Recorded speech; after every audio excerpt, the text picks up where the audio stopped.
నేను ముందు వచ్చిన అసలు ముందెవరు వచ్చినారు నేను చెప్పేదా? చెప్పు. నేను. మరి నీళ్ళెందుకు పట్టుకోలేదు? వచ్చుంటే ఇప్పుడో పట్టుకొని ఉంటాను. నీళ్ళు రావడం లేదా మావా? నీళ్ళు అయిపోయినాయి మావా. ఇంట్లో ఒక్క సుక్కు కూడా నీళ్ళు లేదు మచ్చా. మచ్చా నీళ్ళకపోతా రారా. మా ఇంట్లో ఆల్రెడీ సగం బింది నీళ్ళు అట్నే ఉన్నాయి మావా. డై ఆ సగం బింది నీళ్ళు కింద పోసేసే బిందె ఎత్తుకొని రా, ఫుల్గా పట్టుకుందు. అవును, ఇంతకీ నీళ్ళెందుకు అయిపోయినాయి? నిన్నెవడో నీళ్లు పట్టుకుని ట్యాప్ సరిగా క్లోజ్ చేయలేదంట. నీళ్ళన్నీ లీక్ అయిపోయినాయి. ఈ రోజు ప్రపంచ నీటి దినోత్సవం కూడా. ఈ నీటి దినోత్సవం రోజే మనకి నీళ్ళు లేకుండా పూడ్చింది. నీళ్ళు లేకుండా ఎందుకు పోతుంది? మొన్న మా మేడం క్లాస్ లో చెప్తే విన్నా, ఈ భూమి మీద 71% నీళ్ళే ఉందంట.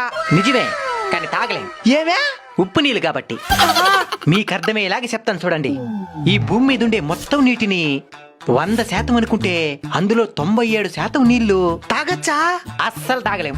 ఎందుకంటే అవి సముద్రంలో ఉండే ఉప్పు నీళ్ళు కాబట్టి. అయితే మనకు తాగడానుకుంటే మంచినీటి శాతం 3%. ఆ 3% నీళ్ళల్లో కూడా 2% నీళ్లు మంచు రూపంలో, గ్లేసియర్స్, ఐస్ క్యాప్స్, అదే హిమనీ నదాల రూపంలో గడ్డగట్టకపోయినాయి. అయితే 1% మనం తాగడానుకుండేదా? భూగర్భ జలం 0.62% నుంచి 0.76% ఉండాలి. ఇక బావులు, చెరువులు, సరస్సులు, నదులు వీటన్నిటిని కలుపుకుంటే మానవాళికి సులభంగా అందుబాటులో ఉండే మంచినీటి శాతం 0.01%. అవి కూడా సంవత్సరం తగ్గిపోతా ఉన్నాయి. ఇప్పుడు చెప్పండి, మనం ఏం చేయాలో? నీటిని అస్సలు వృధా చేయకూడదు. నీటిని పొదుపు చేయాలి. అలానే భూగర్భ జలాలను కూడా పెంచే ప్రయత్నం చేయాలి. ఫ్రెండ్స్, మీ అందరికీ అర్థమైందనుకుంటున్నాను మనం ఎంతటి ప్రమాదంలో ఉన్నామో.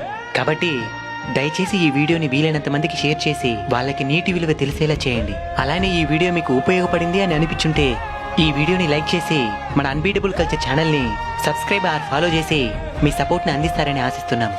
నమస్కారం.